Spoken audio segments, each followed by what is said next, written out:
How long have you guys been going over to box?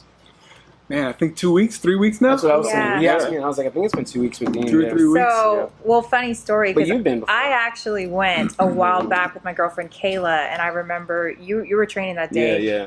So I walk in and I'm like, okay, you know, let's see what it's all about. I'm excited. Yeah. Oh my God. Let me tell you something. Different animal. It was, and I love a challenge. Yeah. So I was like, I'm not going down. Like, and you could tell, obviously, yeah, it was an insane workout top to bottom, but it was good. But it was at the downtown gym. Oh, okay, a Rumble, So, yeah. a Rumble club. And then it had been a while since then, and then we dropped into, just recently, I dropped in with you, and it was another great here's class. the thing, man. They came home because she went with my little brother-in-law. Okay. And my friend Kayla, right? Kayla? Yeah, with y'all? it was Kayla and Cole. Yeah. My brother, they come too. home and tell me how hard this workout was and how they almost threw up. So that's why it took me so long to go. I was like, let me get ready. He's like, I'm good, I'm Like, let me get ready for this workout. And finally got in there, bro. And I just fell in love with, Yeah. you know, I work out. Yeah. You know what I'm saying? And No, you think? Yeah, a little bit, A little bit, right, bro? A little That's the way bit. every now and- no, man, actually, believe it or not, I was 305 pounds at one time. What? Yeah, man. I had man boobs. You know what I'm saying? I was a good C cup. Yeah. You know, Yeah. Had nice cleavage going on. I had a big old belly, bro, that would like hang over my belt was big. buckle. Like I played football in It was college. big. Yeah. She said. No, I said he That was belly was big. big. I saw It's a lot, photos, baby. okay? I Right, saw right. Y'all photos. together at this point?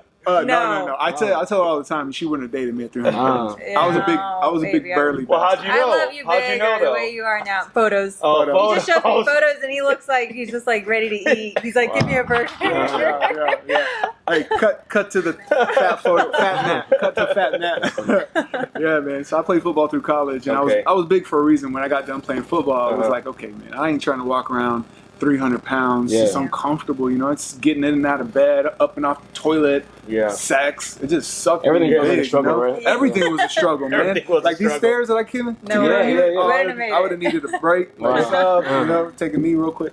But man, honestly, man, once I started to realize like how important my health was, I just started the fitness journey. But I started just like everybody else. When you did know? that change though? Like when did that whole thing like kick in? Like you were telling yourself, you know what? Like I'm not doing this shit. I gotta change something. Like when did that kick in? I'm gonna be honest. 'Cause that's all I know how to be. Yeah, okay, good. Because the girls that I was pulling like were 3 or 4s. Yeah. I was ready for like a 6 or a 7. Oh you know my what I'm saying? But I knew myself I was a 4. 5 on a good day, you know? Especially if the man boobs were sitting tight, you know? Yeah. So no, man, honestly, like I just started to like take a look at my surroundings, man. I started looking at my parents. They were always sick, and I started like looking at how I felt, and man, it just didn't feel good. Was there something that brought on that weight gain? Was there something that kind of like? Nah, before man, that? it was just I got big because You're my always coaches big for told me to football, get yeah. big. Oh, football. Yeah, So- for football. So you weren't like a larger kid? I was a bigger kid, and to be honest with you, cool story, bro. I grew up in the Alazan right here, Okay. and I went to Tafoya, Okay. and I got booted out of Tafoya. I got expelled because I got into You were a little gangs, gangster. and I was carrying around a little brown rag, and I was feel you. weddle, right? Oh, yeah, and I yeah, was a yeah. tall athlete, so I was always getting picked on the teams first and stuff like that. I'm an athlete, so I've been playing sports my whole life, as you can tell with it. Yeah, you know what I'm saying?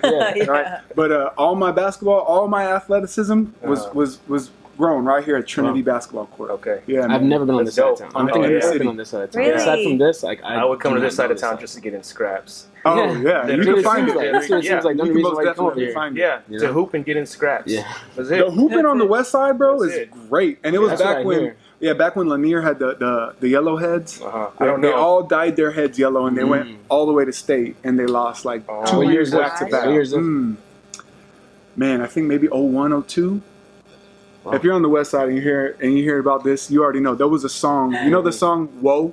Oh, Like, yeah, of coming course. in Yeah. and like, whoa. Oh yeah. They made Black one, Rob, but baby. it was Black Rob, right? baby. Yeah. Yeah. They made a song for the west side that was balling on the west side Volks. Oh, You know, because of the Lanier No. Volks. Yeah, I yeah. swear, dude, Come they put a on. song Come out for on. them. It was a big deal. It was all over the radio. Yeah. But anyway, long story short, I grew up literally right here. That's dope. My mom and dad were in and out of prison my whole life, man. So, you know, I like to tell people, you know, they pull up in a nice car and they see the glory, but they don't know Yeah. the story. And the Yeah. story was like 2 drug addict parents living right here in the courts, man. Coming home from Tafoya, finding my mom passed out with a needle in her arm, and me as a teenager, like 10, 11, 12, knowing what to do to take the belt off her arm, you know what I'm saying? Take the needle out and hold her until she came back. Man, life was tough growing up on this side of town. Oh yeah, it fucking was, man. Yeah, I mean, man. I grew up not too far from here. I grew up in the south side, but Yeah. it was, I mean, one and the same. Like I said, I only came to this side of town to scrap. And shoot some hoops. Yeah, and I was gang banging and seeing people like just get beat up and shot. Yeah. So mine was like in the 90s. How old are you? I'm 35. Okay, so we're right around the same time. I'm 40. So I'm 40. Okay. So right around like 90s, early 90s, mid 90s, shit was thick all over the country when it came to gangs. But San Antonio didn't have it as bad as like the larger cities like LA, Chicago, that type of stuff, right? Yeah. But there was still a lot of gangbanging, man. Yeah, I mean, I was middle of the day running down the street watching my boy Willie Kaiser get blasted with a double barrel. Damn. 2:00 in the afternoon, he's running from a cutlass, and the little man takes a shot, drops the gun, gets off the car, picks it up, and chases him down, bucks him twice. Damn. We're talking middle of the day, and it's on the south side. Right by Dwight Middle School. Middle of the day. Oh yeah. So I know exactly man, I grew up right in that area. So wow, yeah, that's tough. That's it. That's all it was about. I'm so grateful for it, though, aren't you? Like without the lessons, man. I mean, the lessons that we learned from watching the heroin. In that time frame, there was a lot of heroin. On the street, and people injecting and snorting and walking around just dazed and confused. And yeah, man. It makes my stomach turn just remembering. But all those memories, they make you a different type of person. They do. Without a doubt. I definitely think they shape something. That's why I'm like, for sure. There must have been something in your childhood that kind of brought on maybe some of that weight gain. Maybe that's where you could have controlled. Maybe that's that's how you were. That was your vice. Maybe something that was your outlet at that time. Maybe that was it. That's what I'm asking. I'll tell you what, bro. You know what? Now that you got me thinking about it, like growing up, syrup sandwiches was a real thing. PB and syrup. Yeah. Syrup sandwiches and crumb allowances was real. Food stamps when it was paper. When it was paper, I used to go to the fucking store and had to pay with those purples and yellows. With the purples and yellows. I used to flip them. feeling like a G. I get up to the corner store and my mom sending me give me the whole book or something. Like, just take this and go get this, and this. I escaped. My parents. My mom. I grew up in a single parent household. There was no drugs involved. She was just. Halfway through life, she was diagnosed with a mental disorder, bipolar disorder. So living with that and her not being able to work, or choosing not being able to work, I'm not too sure which one it was, because of it. But having to start living off the system and stuff like that too. So for sure, man. And we kind of haven't thought about that we kind of related, time, man. We kind of relate on that too, because right the very first podcast we did, we were saying like because I got diagnosed with bipolar disorder, and he was the kid that saw the parent getting diagnosed with bipolar disorder. Since I have a kid, it's kind of like, wow, like he can kind of tell me kind of like what she's seen or what she might see or what little things like that. Yeah, that's that's that's powerful. Man. Yeah, so it's kind of like he was saying, it's like you're seeing, it's like I'm seeing my mom, or it's like you can kind of do certain things. I act a little bit different too. Like he's my mom and I'm his daughter. That's that's basically what that looks like, or what that can be like. Because my mom, so there was some years went by before she was diagnosed, and those years are. Those are the years, like you said, like people see they see the glory, but they don't understand the story. Like those are the years when it was just like, shit, man, I was 11, 10, 13, and my mom having like manic attacks and waking me up in the middle of the night thinking there's something in the basement and somebody's spying on us, and just like she's being paranoid, and she doesn't understand what's going on herself, and I don't understand what the fuck's going on because I just got woken up at 2 o'clock. So you can relate to that. I tell my wife stories sometimes, and she probably don't believe, but like, man, like stories like that where my mom would be so jacked on, she would couple anything she'd get her hands on, she was either putting it in her veins, smoking it, or something. What do you feel she was running from? Man, she dropped out as a freshman in high school, married a bandito, a 32-year-old bandito. She was maybe 18, 19, moved out to Cali with him, ran around, did the whole hippie scene, moved back, met my dad, had me, and then just her whole life just battled with addiction. You know what I'm saying? Are you the only child? I'm the only child, wow. Yeah. And I was loved. I will say I was loved. That was for sure love. But love came in the form of like, here, be quiet, son. Here's a new pair of shoes. Go play basketball or something like that. You know what I'm saying? So that's why shoes has always been my thing too. Because mom always kept me strapped with some nice ones. That's cool. You probably talk about this story way more than I do because, man, my fucking mind is running right now. Like it hits hard, man. I remember like these things, drugs and gang. Like I can never really go too deep into it, but I mean, I love talking about it because I mean, it's definitely. I think that like there. with me, the way I see you talk about that, it's kind of the way I talk about like my upbringing, kind of like the stuff that I deal with. Yeah. And you can talk about it because you know the other side. You know the glory. You know what I'm saying? So it's like you appreciate talking about it because it's like, man, I'm on the other side of this shit. Yes. You know what I'm saying? And it would be so much harder if you're living that still. You know what I'm saying? It would be, you wouldn't want to talk about it because like you never got out. Right. You know what I'm saying? Right. And I think there's power in talking about it. Yeah, you know what I'm saying? Oh my God, so much power in that release. I want to jump in really quick because this gets me really emotional too, and I'm so inspired by these stories because I had the privilege of growing up with my two incredible parents that were put me in school and all. And so like to be on the flip side, there's absolutely nothing wrong with, of course. That's amazing. It's amazing. I'm so grateful, and I never take it for granted. Like the fact that I have my two parents. He doesn't have a parent to call and share. We're opening a new business, and like it gets me emotional. But when you transition from why did this happen to me to why did this actually happen for me, and to witness him transition the two me's into four me's, and see him coach, like because I met him when he was a coach. So I got to witness like these kids, these young boys, and the way that they would look at him and listen to him. And like, I remember going to those games and being like, Coach Aber, like anything Coach Aber said went. And like all the parents would always come and say, I've tried to tell my son to do this, that, and the other, but when you tell them to do it, they do it, And so to hear his story and hear everything he's been through, and then see him, that actually be his gift. And be able to give that to other kids and help them have a just a better mindset and to listen, and because he was coaching at Ed White at one point, and a lot of those kids, same situation, like they were getting sent to the principal's office and for like literally carrying drugs in their pockets, and we're talking like 6th graders, 7th graders. So when you can transition to like out of that story of why did this happen, why did this actually happen to me, to how it actually happened for me, like that journey is it takes you from so victim powerful. to victor. Yeah. You know what I'm saying? And so you guys are probably wondering, when I was 18, I was found myself in sports. Sports found me. My mom was always on and off of drugs. My dad was locked up. He got locked up when I was like 5 years old. Only time I saw dad from 5 to 14 was between a glass window. And it was just me, mom, and grandma, So I say all the time, I can't change a tire, but I can cook, I can clean, I can do anything my mom and my grandma taught me how to do, And, when I was in high school, my dad was living in Victoria. He wasn't even allowed in Bexar County. He got locked up. Like I'm telling you. No, man, you got me on that one too. Go ahead. I'm gonna let you finish it. All right. So listen, bro. So, my senior year, both parents got diagnosed with cancer. Wow. And my dad gets admitted to hospice, which for those of you that don't know is where you go when you're on your way out. And then a few weeks later, my mom gets diagnosed with lung cancer and hepatitis from needles and AIDS and everything. And they're literally, bro, they allow my dad back into Bexar County, and we're right here at the medical center, and they divorce, horrible marriage growing up, right? Yeah. Fighting, everything. Yeah. They end up in hospice rooms right next to each other. Wow. I'm a senior in high school. I committed to the University of Kansas to play Division I football. But when my parents got cancer, I gave it all up. I stopped going to school, and I just camped out at the hospital. I leave my dad's room, good night, go to my mom's room, sleep with her, wake up the next morning, try to go to school. My mind was not in girls. My mind was not in sports. My mind was like, damn, my mom and dad are literally battling chemotherapy, losing their hair, turning yellow at the same damn time. So right before I graduated, April 25th and May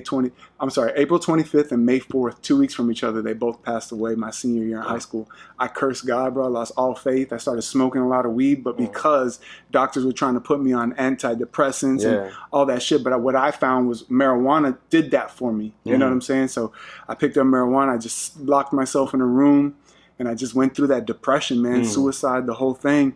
And then I'll never forget, bro, one of my good friends who actually died in prison, I graduated with him, Albert Gomez, comes up to me. He's like, damn near breaks my door down. And I was living with my grandma at the time. After both parents passed away, it was just me and grandma now. And I had no direction for my life. And he comes in, he's like, bro, I can't see you like this anymore. This is why I'm so big on friends, family, team, unit, unity, all that stuff. He comes in, he tells me, Matt, if your mom was here, and by the way, I was a mama's boy. I was raised by my mom. Yeah. Shout out to the mama's boys in here. No, I feel you. He said, if your mom was here, what would she want you to do? I said, she probably want me to play football. And this is where I started to regain a little bit of my faith. The very next day, a junior college coach calls me. He calls me. He says, I heard about everything that happened. We want you to come play football. I got goosebumps still telling the story, bro. Yeah. He said, I heard about everything that happened, and we still want you to come play football if you want to have us. Without hesitation, I said, send the papers.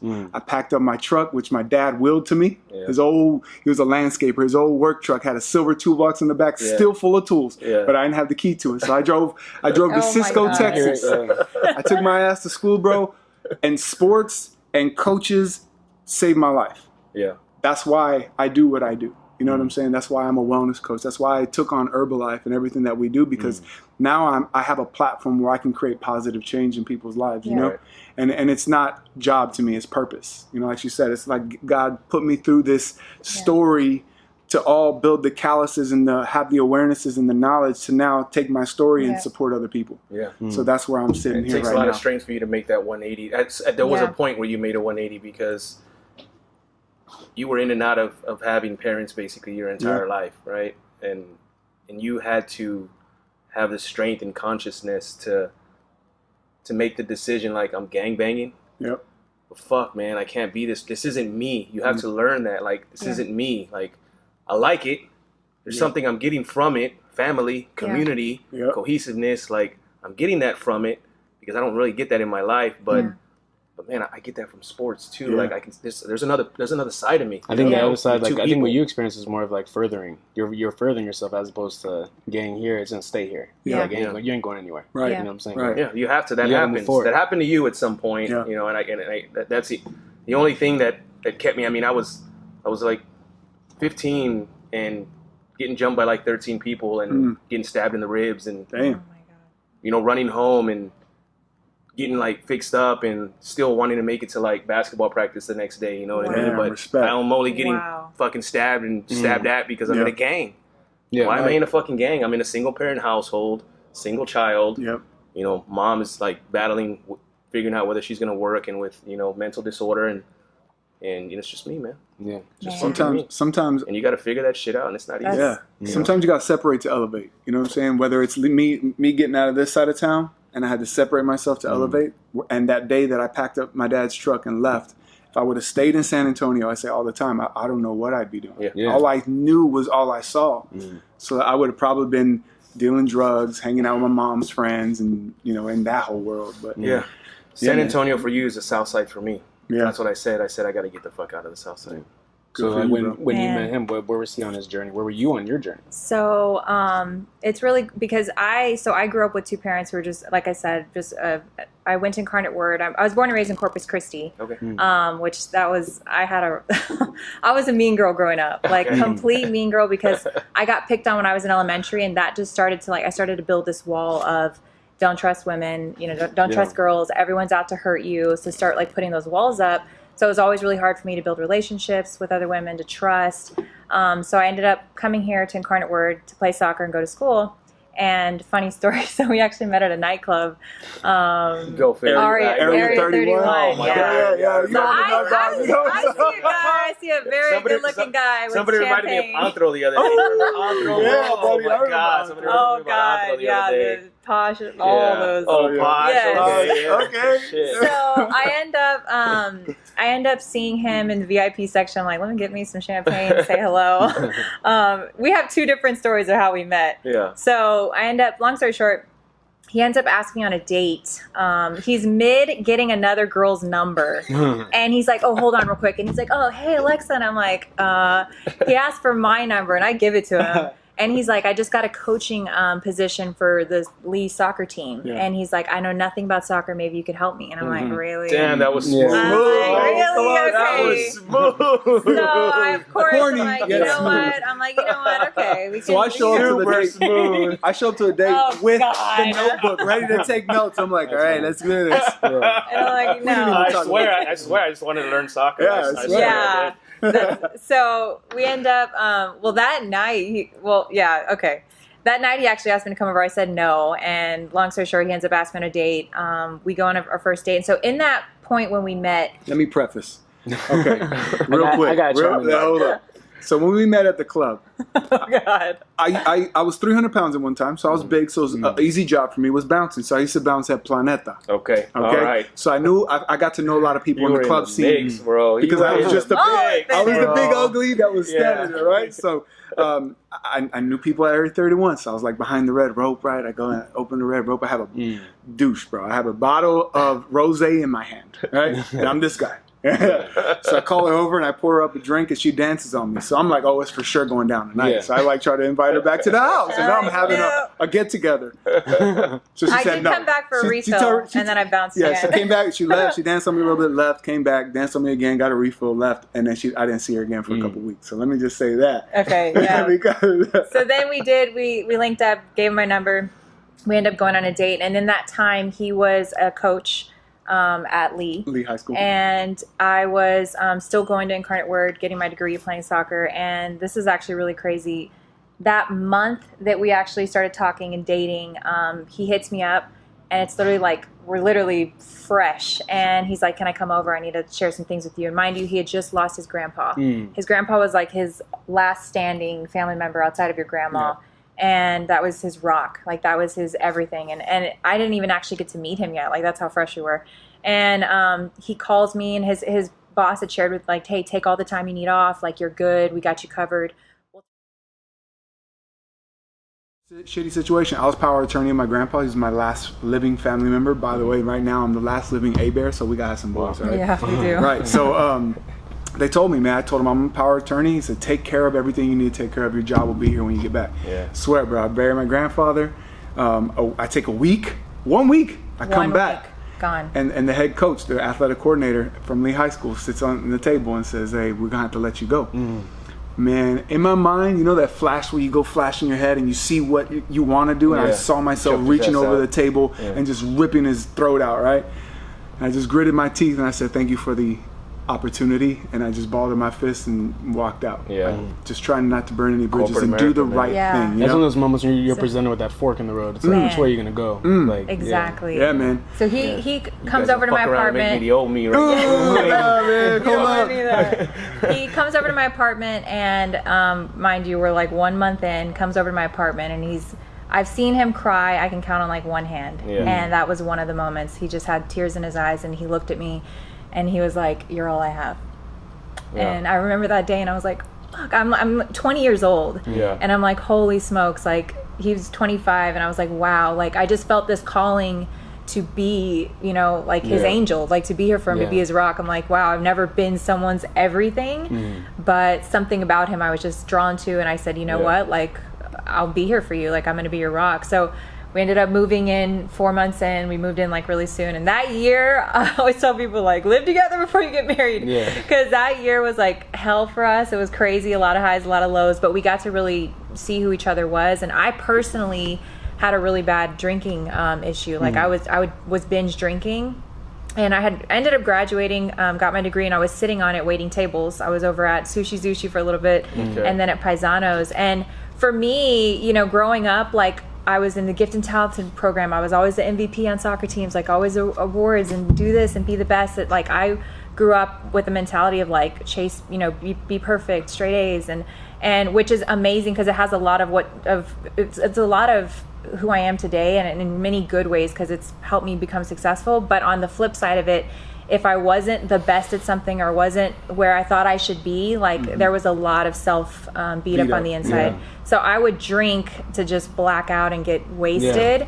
To numb yourself. To numb myself because I was like, how did I go get my degree and now I'm waiting tables? Exactly. Like, this was not where I'm supposed to be, and I'm like, oh my gosh. And so it was a really, really dark time in our first couple years of being together because I would get physical with him and just take out all my anger, you know, cover it up with alcohol. It was a pretty tough recipe. Even there, like, the question I have is, when that's happening, he's coming to you, you're his everything at that moment. What about it makes you feel, you know what, like, I have this problem, but I'm going to focus on this? Like, what makes you feel capable of catching him? Yeah, you know, I feel like he was loving me at my worst. You know, like, he was literally seeing me at my rock bottom worst, and to hurt someone so bad and he still never walked away. Like, I was like, this man loves me with everything he has. So on my end of it, I'm like, I'm going to continue to work through this, do what I got to do, continue. I had the awareness that I had a problem, you know, that I wasn't healthy. It was a toxic way that I was treating him and the way that I was drinking. But, you know, now being equipped with the tools or the things I've listened to, like, if I could rewind, I'd better communicate things, or like, you know, but I I didn't have all those tools yet. I didn't know how to communicate to him like I'm unhappy with where I'm at and this is why, you know. So it would just come out in the form of get wasted, throw punches, act crazy, you know. And so I definitely feel like because I saw that he was there for me at my worst, that I was like, I'm never gonna. It's a very like unselfish move, I think. I see a lot of that in my wife with the way we are, and it has to be. Which, by the way, she's amazing, bro. She's amazing. She's dope. There's a handful of people that I've met a lot of people in my life. There's like a handful of people, including my mom, that I feel are kind of like they have that. I wouldn't say personality. They have that. Maybe like attribute, or maybe they have that thing where it's like I don't know. I can't even explain it. It's almost like they're put here on this earth to take care of people. You know what I'm saying? Yep. And like with my mom, she takes care of my dad. There's a lot there. You know what I'm saying? There's like because all we know is fight. You know what I'm saying? It's like a world. But like aside from that, with the stuff that I have, I feel like it's very traumatizing to a relationship. 90% of people with bipolar disorder end up in divorce. Like 90% of couples end up in divorce.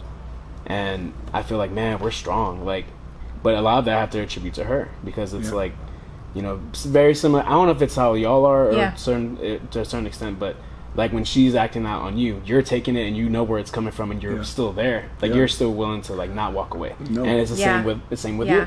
And it's like, you know, when you can recognize that, you're like no one's gonna do this for me. Like I don't want anybody else to do this for me. You know what I'm saying? It's not even that if I think somebody else would do it. It's I don't want anybody else to do this. Right. Yeah. You know what I'm saying? You guys have been through so much. Yeah. I mean, there's no way that I can not even replace that. There's no way. Like she'll always take up that part of my heart. Like why would I even try to replace it? Exactly. And I feel like y'all are like that in a way. Like just hearing y'all, it seems like fuck. Like we're in it.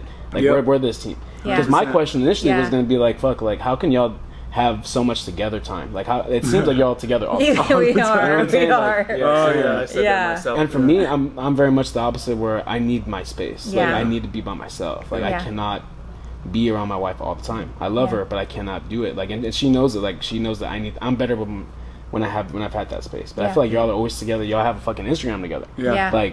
But I can see why now. You know what I'm saying? Initially, it's like I would think people would think there's no way. Like how would this work or whatever? But knowing it, it's like, oh, but that's it. Like that's why. You know what I'm saying? Think about the similarities that you just pointed out, though. Like she said something. She said like he was there for me. Well, you're talking about a man who removed a tourniquet from his mother's arm repeatedly. You know, that's fucking love. That's 100%. That's you're just a fighter. You're both fighters, right? You can see like both in a way. Both y'all are meant to take care of each other. Exactly. You know what I'm saying? Like, he was used to doing that, and that's what you needed at that point when you came he came into your life. I always said, and he needed something in return that you were giving him, right? Which was he needed that love, right? He wasn't gonna run because he's not a fucking he's a fighter. Like he wasn't gonna run away. Like this is all you got from me, really? You can throw some punches on me, scream a little bit, like don't worry, boo, I got you. You know, shit that I've done, the shit that I've seen in my life. Like no, we're good. I got you. I'm not going anywhere. You're a good reader of people, bro. And you needed that. Good listener too. You know, and in return, I mean, you basically just end up showering each other with like an agape style of love. You know. And you know what's funny, bro? We're literally, bro, always together. And people will like, you know, my homies will clown me and be like, damn, dog, can you get I do want to share the flip side of that, though, when you finish. There has to be. Yes. Oh, yeah, but time out, man. There's some times where it's like you lose yourself in your relationship. We have lost ourselves in our relationship. Last year, the biggest thing was, who the fuck am I outside of my marriage, out of my relationship, outside of Matt and Alexa? Like, oh my God, who am I? I've never been on a trip by myself. I've never been. And so by all means, we came together as two people. Both of you guys like literally hit the nail on the head. We came together with needs and like filling things for each other. And one word you said that really stands out to me is willing. And I've always said Matt and I, we've been willing, the willingness to grow beside each other, to overcome, to face the challenges, to love each other for where each other's at. Like the willingness. If you're willing, there's nothing that can stop you. You know what I mean? As individuals, as a couple. So last year for us was really some major like just searching and digging in who we are outside of our relationship and like being able to tell each other we need space, being able to tell each other like, yo, I want to take a trip and I want to take one without you, or like all of that. Yeah. So, and that's a lot of stuff. Yeah, social media, at the end of the day, you only see what we post. You know what I mean? And you see what you want us to see. Yeah, exactly. It's a highlight. Everybody. It's a highlight reel. Period. It's a highlight reel. So we do try and keep it real, like with the shit that's going on, the conversations we're having. We still have some of the wildest conversations. I mean, we've talked about like open marriage. We've talked about divorce, hall pass, just putting all the uncomfortable conversations on the table. Having kids, not having kids. We truly believe that over communication just creates clarity. So I know how she feels, where she's at, how I feel, where I'm at, what I'm needing out of the relationship, what she's needing out of the relationship, and we're willing to go there. Like and just literally be 100% honest with each other,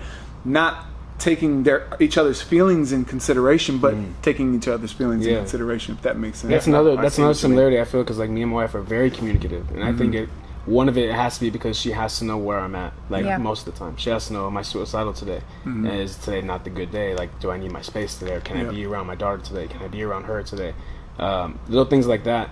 And I have to communicate that with her. Same way with her, she grew up in a family that saw a lot of different things, you know, like her household was a little bit different than mine, way different than mine, but she saw some things that she didn't see communication. So now she really values communication because it avoids what she saw. You know what I'm saying? So it's almost like, you know, what I'm seeing with like younger couples is that they're younger couples that come from a certain household that may have experienced something or may have seen something or may have themselves done stuff. Communication is big because you feel like you need to be heard. You know what I'm saying? It's impossible to hold those feelings in. You need to have your partner know what's going on. You know what I'm saying? Amen. It's very similar. Very similar. For sure. Yeah, lots I feel like I'm not like that though. Like for me, like I look at y'all and I'm thinking, man, like y'all are caring and y'all are both like givers of yourself. You know what I'm saying? Yeah. I feel like But you're like that in your own way. In my own way, yeah. for sure. Because if you weren't, your relationship wouldn't be successful to the extent that 100%. it is right now. And we don't know what it's like behind closed doors, right? You could be an absolute fucking douche 24/7, right? Yeah. We don't know. Over communication is freaking everything. I think that's not. I think you do a lot in the sense of, like you said, I mean, you're so aware of shit. You know? I'm aware that I'm not too. You know what I'm saying? Like, and that's how many people aren't. You know, my mom wasn't aware of a lot of things. You know, she combated the same disorder that you did. My wife tells me exactly what she needs to tell me about who exactly she's seen. So it's like I get it. You know what I'm saying? Like, okay, now I'm only aware, and I'm only more aware because I have her. Yeah, she's your partner. Your partners, like you're not you're interdependent. It's the same thing with you guys. You guys are very interdependent, at least from what I've heard so far. Like, I want to go back. I want to go back to to what you just mentioned of the flip side. The flip side. Not only the flip side, but also just wanting to, I guess, be your own person and do all that stuff. Like, you know, how does that start? How does that start for y'all? So I'll never forget, it was last year, some friends of ours had shared about a course they went out to, and I just started to have these feelings inside. And I think a lot of times people start to have feelings inside, and you have a couple options. You can like tell your partner about them, or you can hold them in and start acting out in a way that doesn't serve yourself or your relationship. 100%. And I realized, like, I started to just have these things come up, like, oh my gosh, because, you know, at the end of the day, and we've talked about this, like, I met him when I was 20. I said yes, and I was like, I'm going to give this relationship everything with all I have, and our business has been our baby that we've also with everything given our all to our business.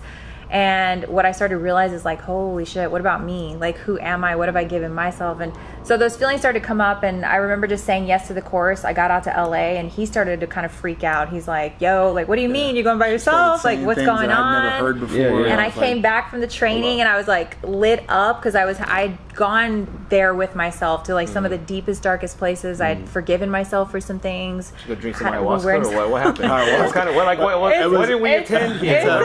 It's a mastery. It sounds like that, doesn't it? It sounds like ayahuasca. It's an incredible training. Say it again. What? Mastery and transformation training. Mastery and transformation it's a week long. Okay. There's multiple courses. And it was something that your girlfriends had done?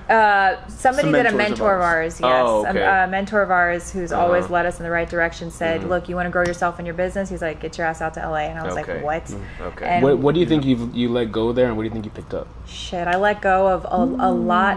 And I always feel like those things you let go of creates and allows a space to open up within to bring in so much new energy. And so what I let go of was all the freaking shit that I put myself through, the self beat up, just for years over time of the girls that I hurt, hurting myself, the negative self-talk I had given myself for years. You know, I was a body competitor a couple years back. I did 2 shows, and I dealt with a lot of body image issues and the way I saw my body after that. So years of that shit was PTSD like, nobody's business. Still 100%. An everyday struggle. Yeah. My God.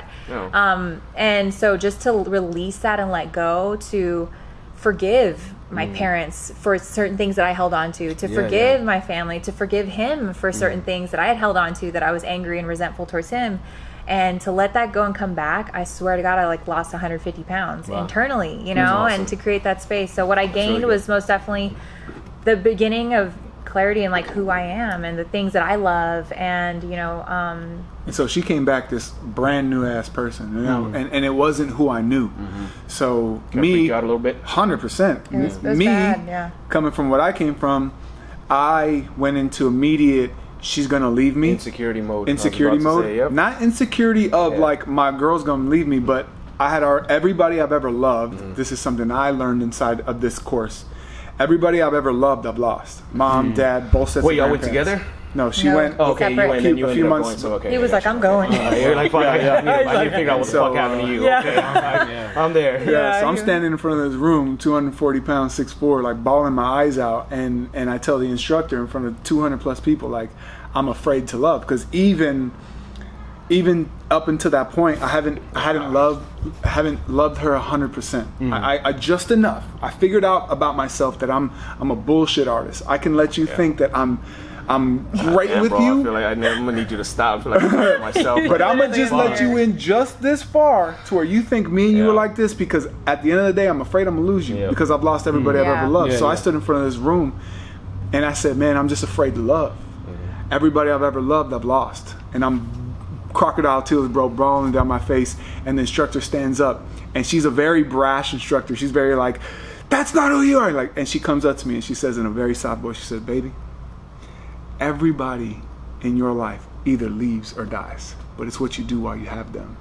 Boom. Wow. So I came home a new man. I came home I'm gonna make the best out of every single day, every breath, every moment, and love just as much as I can. And I'll tell you guys, the thing that happened for me inside the room was, we're gonna do something that I let go, right? We're gonna do this exercise where you're gonna act your parents out. So she's like, find a partner, and everybody's grabbing chairs, right? And there's this little chick about this big, and I'm like, whatever we're about to do, she's probably not gonna go there, so I don't want to be with her. She taps me on the shoulder. She's like, will you be my partner? I'm like, I won't be an asshole. So I'm like, all right, yeah. So we sit down, and they turn the lights off, and they put this music on, right? And there's 200 people in this big old thing, right? And they say, close your eyes. All right, partner A, that's me. Become your mom. While you're sitting there, take on her mannerisms, take on how she would sit. When I say 3, 2, 1, open your eyes and give some memory, act out some memory of the last time you saw her. So 3, 2, 1, I open my eyes, and I'm like, I'm gonna go there. I pretend like I grab something beside of me, I put a needle in my arm, and I grab my throat, and I died, right? And I just lose it, bro. I'm like crying my eyes out. And she has no idea why I'm crying. She's looking at me what the hell is this guy? What's going on? Bro, I kid you not, bro. When it's her turn to go, she's like, you okay? I'm like, yeah. She moves her hair, bro. And her name tag said Gabby. That's my mom's name. Wow. I lost it, bro. That's powerful shit. I lost it. I was like, man, that was actually me being able to release and leave behind all the pain, all the anger, all the judgment. And bro, I know it sounds cliche, but I walked out of that room, I floated out of that room because I let go of all the just the anger and the judgment and the hate that I have for my mom for putting me through the life she put me through. Grateful, but still that internal anger was there. Exactly, you know what I'm saying? Talking about. So when I let that go, hated my mom for almost all of my life until years ago. I love her. Yeah, it's a fucking weird thing to say, but I love. How's y'all's relationship? I loved her. It's great now, but I loved her so much, but I fucking hated her so much. She's probably gonna hear this, and that's something she's never heard before because I put her through some shit too. But I just hated her for hindering. I feel like how many times have you asked yourself that? How many times have you told or tried to convince yourself or wondered if you're not good enough for her? How many times does that happen for you? Daily? It comes. I think that comes. I think that comes with everything that you've said so far, because that's a problem I've had my whole life. Yeah. Is I'm like, why are you fucking really, like, chill out. Like, I'm nowhere near. If you fucking knew me, you know that I'm not good enough for you at all. Right. Like, chill the hell. See, if you hear any of my stories, I used to feel like that a lot until, I don't know, something in me was kind of like, I'm up and down. So, like, sometimes I'm like, man, like, why are you here? And things like that. But then most of the time I'm like, why am I here? Like, you know what I'm saying? Like, but like you said, like, if y'all know my wife, it's like, it's all good. It's all good. Yeah. But in my mind, it's like, why am I here? Like, and I feel like in a relationship, let's be honest, that like, sure. That's been for both of us. Yeah. Something that someone told us when we were out there is, you're going to fall in and out of love with your partner so many times. And I never heard that before, because I felt guilty in the moments that I wasn't in love with who he was in that season of our relationship. Yeah. And so you get with someone and it's like, this is what you think it's going to be. And then as time goes on and as you're experiencing our business or different seasons and stuff, I'm like, wait, I did not fall in love with this guy. Like, I don't love this guy. And most people would leave in that moment. But it's like, no, you know, you love him in the lows and in the highs. So loving him at his best and his worst. But our mentor out there, right? Super wealthy woman. She's great, bro. She's so great. She's so wise. She said, if you guys are in a space where you are doubting your marriage, I need you to try on breaking up, divorcing. Literally in your mind, run yourself through what it feels like to watch her pack her bags, or for her to pack her bags, take her TVs off the wall, divorce, go through the arguing about the business, arguing about this, sleeping with other people, dating again. You don't even get through that shit, right? No, you don't even get to I was like, I got to that. Yeah, got the TV. Stop. Yeah, I was kidding. It was a joke. As soon as I tried that on, I was like, nope, don't fit. Yeah, no. I'm willing. Yeah. There's that word again, to do whatever it takes. It sounds like you guys have had like really good therapists. You know, so I've gone through like both exercises. They can both be each other's therapists. Right. Yes, yeah. for But sure. The things that you were shown, like the exercise that you said about being your mom, I've gone through that exercise. Yeah. I didn't get to come out on the other side like you did. I still hated my mom for a few years, but I did that exercise, and I also acted as myself. Do you feel like you gave as much committing harm? I probably didn't, because I mean I don't know how. I played full out. I'm not gonna lie, I played full out. I don't think I did. Yeah, I mean I tried. To where I realized, like, she's my mom. Yeah. And I love her. Like, she gave birth to you, bro. She gave you life. You know, like, it's crazy. If I don't deal with her, and it's been a negative in a lot of ways in my life, from relationships to just my daily life, to having to deal with her, to being worried about, you know, I deal with a lot of shit when it comes to like her mental disorder, like being worried about who is she going to be when my daughter's with her. You know, that's a tough one. Damn, you know, and it's a tough one, because it's just like, I've seen the things that she's capable of. I've lived it. I understand it. But it's my mom. Like, you know? So the great thing is that she's met me like halfway over the past couple of years, because I completely disconnected for a handful of years, so I just couldn't take it. I couldn't take it. So I just disappeared. I fell off the earth. I'm not very close to my family at all. I don't really have like close family in general. No brothers, no sisters, no dad. You know? So I disconnected from my mom for about 5 years. I mean, I just probably saw her maybe once a year. And you know, I just was like, no, I can't do it, can't handle it. Yeah. You know, and then after that, that helped a lot. I feel like that's life, though, right? Like, you keep evolving y'all's relationships and everything like that. Right. I know y'all have to go. I know y'all have to get out of here. Where we at? I really want y'all to plug what y'all got going. I want y'all to tell me what y'all got going on in your life. Got some time. Everything. Time. You know what I'm saying? Yeah, for sure. You know, honestly, man. I know it's a switch, but I want to just. Yeah, for sure. It's been heavy. Yeah, I didn't think it was going to go there, but people that get a lot of shit out of it. I'm so grateful. I mean, there's going to be some couples that are going to hear this shit, and some people that are going to hear these things and understand, like, they're going to want to go feel your vibe. They're going to want to go to y'all's spot, feel your vibe, and feel comfortable. You know what I'm saying? There's people that maybe not know that whole thing. I don't know. I mean, I know when I share whatever I'm feeling, people want to come to the gym and just feel my vibe. You know what I'm saying? And I know, like, that happens with y'all too all the time. So, do you put any of this back into like the little homies in the audio at all? All the time, bro. Good. I mean, the other day, you know, I'm good friends with Paul, so he's been telling me, you know, I went out there and helped out Jonah. I know Jonah's loving it at the gym, so you know, I do my best. And like she said, all my ex-athletes that I coached for the past 10, 15 years are now grown-ups, or they're seniors in high school, or they all come back to our cafes and they're like, "Where's Coach A-Bear?" And when I get to see them, man, it's just a dope experience to just like see them as grown men. The now. impact that you have in their lives, they're still searching for you. You strung a chord, man. And you know what's so powerful, bro? And she can confirm this, is like they'll come in for my DMs and be like, Coach Hebert, oh my God, the messages. That one thing you said to me in the weight room that one day, 4.5 years ago, I still live by to this day. All of them, because I'm a big one-liner kind of guy. Yeah, you know? me too. The next play, the best play, you know. Yeah, I told this dude the other day, I was like, man, I'm keeping mental notes, bro, because I'm gonna write a book of all your one-liners. I know, man. Sometimes I'm just like, hit him with the one-liners. I need some time. I ain't gonna remember. Let me recover from that one. Shit.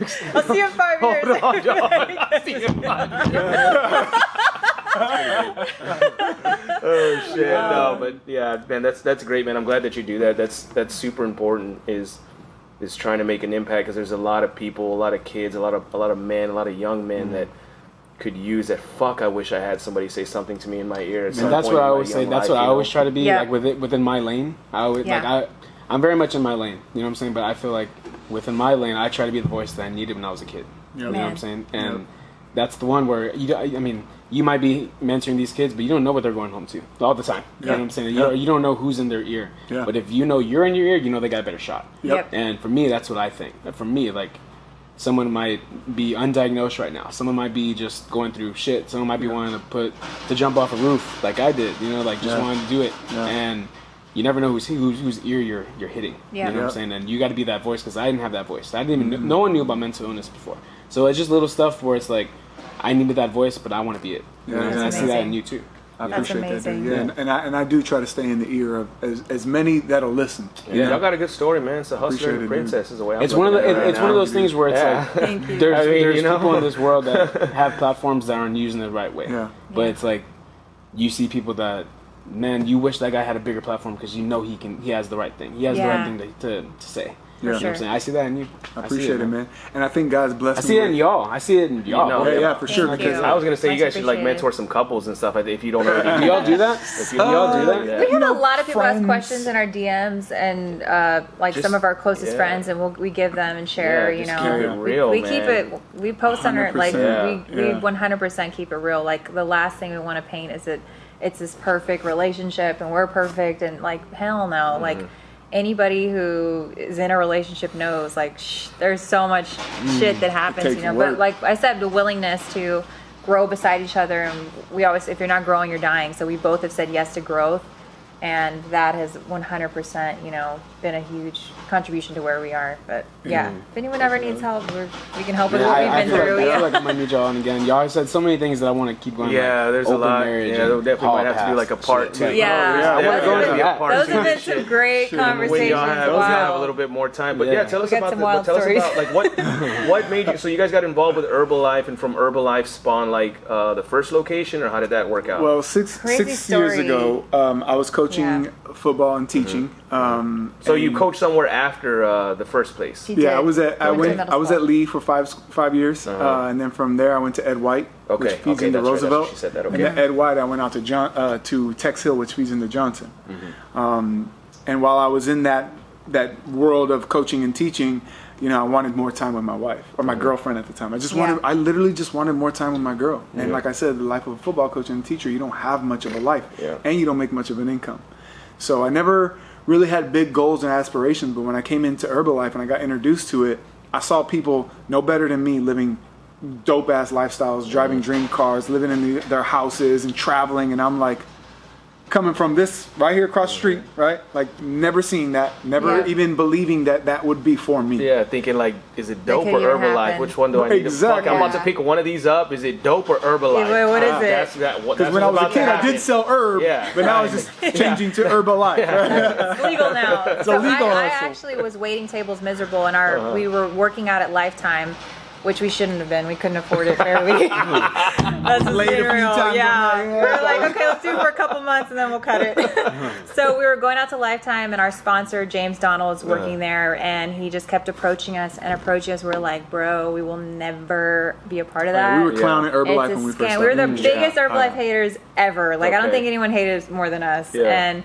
And we realized, like, we were in a space in our life where I I went up to him in the VIP section. I love the VIP lifestyle, but I was waiting tables. Like he was on a teacher income, and so we weren't traveling. We didn't have the time we wanted together. I was miserable waiting tables, and so finally we had this come to Jesus talk on the couch one night, and he's like, "What if you just went in and quit tomorrow? Like, what if you just go quit at Paisanos, and you start training girls out of our garage?" And I was like, "What?" And he's like, I'll get you some equipment. You can have one-on-ones in there, and you can call up that guy James and tell him you want to do it. And you can have some supplements. You can have some supplements for them. Yeah. And I was like, and I was so grateful in that moment because I was like, someone believes in me. Like, wow, I could actually maybe do that. And so I go in the next day, I quit. Just another way. See that? Like just another way, right? The risk taker. Like fuck it, man. I've been here. Let's just fuck it. Who cares? And I was like, what? Fuck it. Yeah. And you were like, oh my god. We end up here. Oh my god. Yeah. And he's like, fuck it. Who cares? I've been at rock bottom. Like I got this. You know what I mean? Yeah. Exactly. Any worse. Exactly. So I love it. I end up saying I quit the next day. My manager's like, what? And I'm like, I'm gonna do it. I'm gonna spread my wings and fly. And he's like, good for you. So I called James, and it's crazy because he asked us for so many months, and we said, hell no, that I actually called him, and I was like, I'm ready to sign up today. I want to start our business. So he flew over, we signed up. That first month, I made more than I made waiting tables, and I was like, okay. And then the girls, an extra $2,000. You were like, this shit ain't real. Whoa. This ain't real. What's happening? We were taking the products, and I was like, these shakes are good, and then the girls, my clients were getting results. I was like, this shit works. Like, this is while I'm working 60, 80 hours a week coaching football and doing the whole deal, bringing home $3,400 a month. Yeah. She brought home an extra $2,000. The first month we started Herbalife, sitting at home with our French Bulldog while I'm in 114-degree heat on the football field blowing a whistle. Yeah. So I'm like, hold the hell up. You made more than half that I make your first month from home. My ears went up. I'm like, okay, I'll entertain this. I'll support you, baby. But I love coaching. I just hated teaching. I love being around kids and helping kids become good young men. You know what I'm saying? So we end up going full force with it. We set a goal to retire him from coaching and teaching. We said, look, when you can make a 5-figure income a month for 3 months in a row, like he said, I'll walk away from coaching and teaching. And that has been a decade of coaching and teaching. So sure enough, like it was 2 years in the business and we were making crazy amount, like $10,000, $12,000, $14,000. And so I said, it's time for you to walk away. And that's when he was like gut checked, like, wait, this is all he'd ever known. It was his comfort zone. He's like, he's used to structure, waking up every day, getting on the football field. So he ends up walking away, and I'll never forget that 6 months was a really hard 6 months for you. Just dealing with being my own boss. You know, I was so used to. He's like, you're just at home? He's like, what do we do? What do we do? We didn't have cafes social media, what is that? We didn't have cafes then. So as the business has evolved, Herbalife is continuing to evolve. As we've evolved, we saw the cafe model and we fell in love with it. You know, like you've created a space where we can come in and we just vibe. Like it feels so good. You never know what someone's going through when they're, before they come in or whatever, and you can come in and just be free. Yeah. That's the same thing with our cafes. Like, and everyone who's in there knows, like whoever's serving you your shake or tea, like you're going to have just the best feeling, vibe, the energy. Like from the second you open the door, you just feel that. And so it began with one, and then it's now we have over 10 in our business, and they're majority are all in South Texas. We have a couple in Dallas area, but are we talking nutrition shops? Or are we talking? Yeah, nutrition. Okay. We have like 20. We have 21 all over Texas, all over the country. They're inside of our organization, but we personally own 2. And if you're in San Antonio,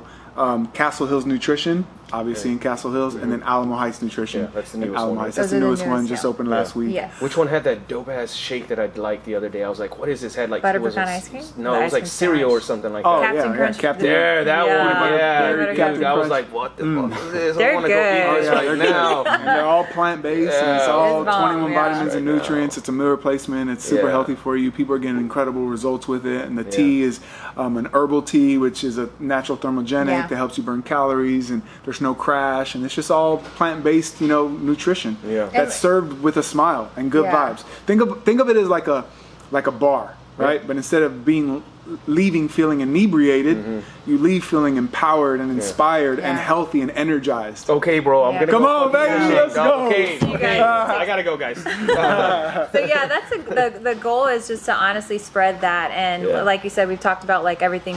Everyone's been through something, and to create spaces where you can come in and be yourself, be free, like it's a beautiful thing. Yeah. 100%, and energy is judgment. everything, and we only have one life. Tomorrow's not promised. So we're big believers in for me, rewinding back to when I was waiting tables, it's kind of like that. What are you waiting for? Like if you're not waking up in the morning, loving what you're doing or passionate, what are you at least doing to get closer to doing that, Right. And so the space is incredible, and we're serving up healthy shakes and energy teas. We also do a 21-day challenge, transformation challenge called the Buns and Guns Transformation Challenge. Oh yeah, okay, And honestly, bro, we've been running that challenge for 6 years.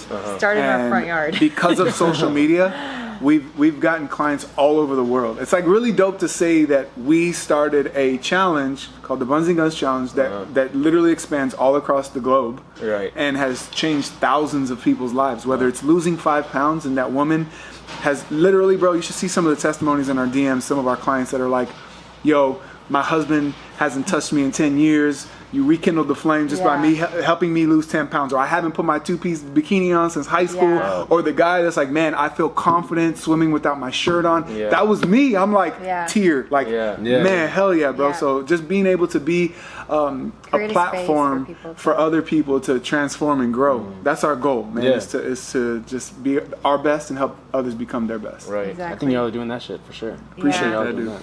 And I think the best thing too is like that anyone can join, and like the team aspect, because we do this with my family, we do this with other incredible people that we've been in the business with since our sponsors, James and Bianca, and other incredible people here in San Antonio. And I think the coolest thing is it's dope when you're winning on your own, but to like win with other people too and lift each other up. Like we rise by lifting others, and it's really, really cool to see other people's journeys, because it's one thing and you've been on your own, you transform, but to be able to take your gift and grow yourself, but in return help other people, like there's no better feeling than that. We don't have kids yet, but like people around us are hearing about journeys or stories, like that's what lights us up, because we're just like, man, like that's beautiful. I mean, well, your babies right now are your business, and it'll come when it's time to come, without a doubt, right? She pulled the goalie, so that's step one. She pulled the goalie. So anytime now.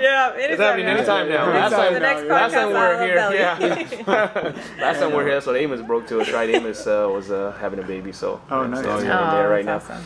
But man, also the cool part inside of all of it is there is a business opportunity, and your level of education, your background, none of that matters if you have a passion for helping people, and you're hungry, and you're coachable and can be consistent. I mean, you can build a legitimate business. Like when we first started, bro, our first check was like our first month, like we just made that $2,000, and last month we made a crazy amount of money, and I never would have thought like $25,000, $35,000, $40,000 a month serving shakes. Like, but I'm so grateful because what that income represents is impact. Making a positive impact, knowing that every single day we wake up, we're in purpose. You know what I'm saying? Like we're in purpose on purpose, and that shit to me is priceless. Priceless. How often do you guys go back to that? Were you guys living in an apartment when you first met, or what was it? We're still. Here's the thing about when you first met, like when you were, when you came over, and you said you were his everything. I was coaching and teaching, and I had when you lost your job the first time. I had got a house when the housing market crashed in 2008. Okay. So I had a nice little dig. So when she came over, she was like, "Damn, okay, on the coach's side." I'm like, "You have no idea." She was like, "I was a dad in economy. I was a dad in okay, this is a start." No, I'm just I got a really nice house. The coolest thing for Matt and I, and like this has taken work. Like honestly, it's taken work to pull the trigger on really nice things for ourselves. Oh yeah. Because we battle like, oh my gosh, maybe we shouldn't do that, or should you get that, or should you? And like standing in the fucking man, whatever your heart desires, like get it or do it. The experiences, the traveling, it's crazy because we've worked so hard for so long and doing this that we weren't used to having this amount of money. So now like coming into it is like, that's been one of our recent things is like overcoming we shouldn't buy that, or we shouldn't do this. Like, oh my God, my relationship with money moving out of the house. We've been in the same home for 10 years, and the thought of like getting into another home, we're like, oh my God, What people don't realize is I was driving that truck for years. And literally just 2 months ago went and finally, because she made me Because I'm like, nah, I'm good. As long as I got some fresh Lulu and some and nice workout clothes. For 10 hours. Good. She made me go and get teeth. Yeah. I did not make you go to You did. No, she didn't make me, but she was like, baby, you deserve it. I said you deserve it. He was not going to do it. I wouldn't have done it. I wouldn't have. No, that's just not. I have to work with mentors. Like you almost feel bad for doing it. Yes, bro. Yes, because my friends are still here. You're like, you're like, fuck, man, this ain't me. That's a whole nother journey. But then I get to step into it. I'm straight with my little fucking pickup right now. I'm good. Like, it's okay. I'm straight. Yeah. So, and then part of my growth is like stepping into what we've earned. And like finally, man, understanding to enjoy it. Because there's a lesson there of enjoying what you've earned, as opposed to just feeling guilty about it. Yeah, I'm not doing it for the Instagram, really, bro. I'm really not. I'm doing it because like I'm almost like battling myself to pull the trigger on like a $400 pair of Yeezys or something like that. I still won't do it. I just won't do it. I just can't. I can't. I don't know, man. I'm just strange like that. But I'm working through it, and it's an everyday journey, and I'm committed to it. You know, it is a beautiful journey, that's for sure. It's just really, like being able to appreciate what you. I mean, you work so fucking hard. I battle, dude. Every day, like I have that struggle mentally. Like I always think I'm the worst at everything I fucking do, and then I'm always like, no, I don't deserve to have this or that. Like fuck it, and then I'm like. Dude, I haven't spent money in I don't know how long. Like, fuck, shit. Let me buy something for my fucking self. Like, buy myself a new shirt. It's literally been like 3 years or something. I'm fucking cool with this Walmart t-shirt. I love going to Walmart. I'm like, fuck it, I could be a dope shirt for $8. Like, I'm cool with it. Like, whatever. Great. But it's just, you have to be able to, like I have a trouble with work-life balance, and I've really been trying to work on that too. Like I'm so afraid of. I mean, single-parent household. Nobody, no safety net, right? That shit's PTSD. You bring that up with you as a man, right? You're like, fuck, I ain't got nobody to rely on. If it all fucking crumbles down, I gotta like hustle this back up. I know I can do it again, but fuck, man, like, I know I gotta hustle. So you got no safety net, you know, and to have to deal with that mentally, it's a struggle. It creates a little barrier for you to want to like pull the trigger on even the smallest purchases. Like, so you buy, $400, $300. Fuck it, like I know I could.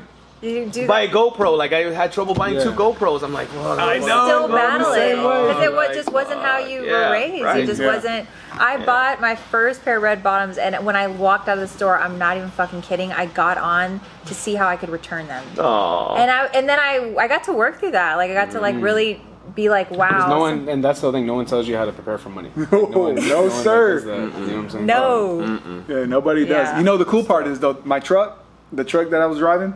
I gave it to my father-in-law for Father's Day. Oh, that's dope. That was one of the most I gifted it to my father-in-law. He loves it, dude. He's put a lift on it. He like, oh shit, yeah, there it is. Super grateful.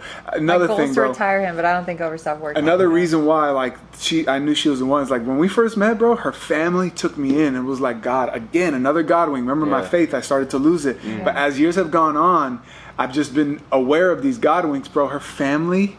Her mom, her dad became mom and dad to me and treated me like I was one of their own. You understand you can understand what that would do for a young man that hasn't hugged his mom. Hasn't had a good job from a mom or something like that. When her parents gave me that, I was like, damn. Like this is the whole, like, thank you. You're looking out. I see you. All right. It's probably tough in the beginning to have to deal with, like, you got those walls up a little bit and shit, and you're like, fuck, no, I ain't about this. Until like, recently. Honestly. I say man. I know. It's like, man, I was fucking raised with nobody. Like, I don't need anybody, and that shit's a shitty attitude to have. And I have that attitude sometimes. I got her on my own 2 feet. Yeah, I'm like, man, I didn't have fucking parents. I don't need anyone. I say that shit a lot, you know. And you're blocking out so much love. It's crazy how much love you're blocking out, but it's all you know. My famous line is like, I'm a fucking grown ass man. I'll do things for myself. I don't need anybody. Try me. Try me. I don't need anybody. But it's just like, fuck, dude. I don't want to be that person. I really don't. I don't. I don't want to be that person. I know, and so that's what you probably walked into. You're like, fuck, but.